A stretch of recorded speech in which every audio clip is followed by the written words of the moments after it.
creativity. Oh, creativity is so important for every single one of us. When we were little kids, we had such creativity in us. Creativity is not just for poets and dancers and writers and filmmakers. Creativity is the birthright and the hallmark of every human being with a beating heart today. And so, if you're not feeling creative, if you're not downloading amazing ideas that are allowing you to disrupt your field and own your game and make the world a better place, it's not because you don't have genius in you. It's because you've masked or blocked your access to that genius. In the Circle of Legends, the model that I teach that has been revolutionary to my clients is the genius betrayal process. And it really speaks to a number of influences that act on us after the moment that we're born. It makes me think of what Picasso said. He said, it took me 4 years to paint like Monet, and it took me a lifetime how to remember to paint like a child. And so what happens is after we're born, we are influenced subconsciously by our parents who teach us as best as they know how the world works. We're influenced by our peers. We're influenced by our teachers. We're influenced as we get older by the media around us. We're influenced by the cultural beliefs that are entrenched in the nation that we lived in, or that we live in, of course.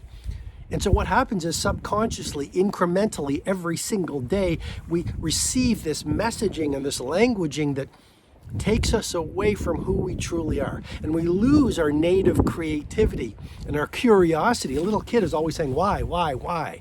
But sometimes that curiosity gets stuffed out of us by people saying, stop asking so many questions. And by the messaging of the media and the culture saying, stop asking so many questions. Don't dream that you can be an astronaut and an empire maker and a startup entrepreneur or a great teacher or a frontline worker. Play in a box, think small. And after a while, year after year after year, we start to think small and we start to betray our genius. We start to give up on who we are and we forget who we truly are. In many ways, the process of self-mastery is not transformation, it's remembering. A human life is a short ride. Now, is that something that's depressing? No, it actually is something that can be inspiring and activating in the most positive way of ways.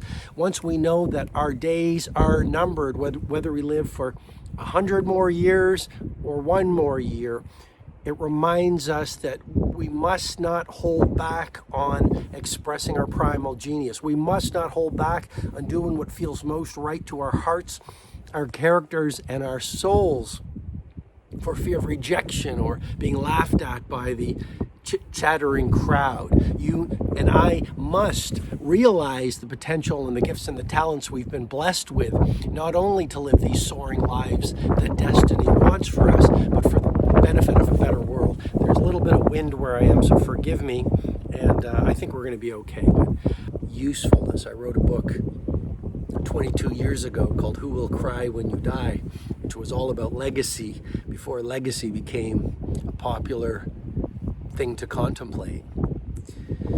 And I think ultimately life is a short ride, and I think ultimately you do want to think about how you'll have impact on the world, because even a long life is a temporary ride. And I think when you look at people who are in their final stages of their life, they don't wish they had more money, and they don't wish they had more fame, and they don't wish they had bigger houses, and they don't wish they had bigger titles, and they don't wish they had whatever you want to fill into that blank that I'm figuratively speaking just put in there for you. No, at the end of our lives, we all have the same human longings at the end. And these are things like greater connection with those we loved. We wish that we had walked the earth more lightly. We wish that we had been kinder, and we wish that we had been more helpful to our neighbors.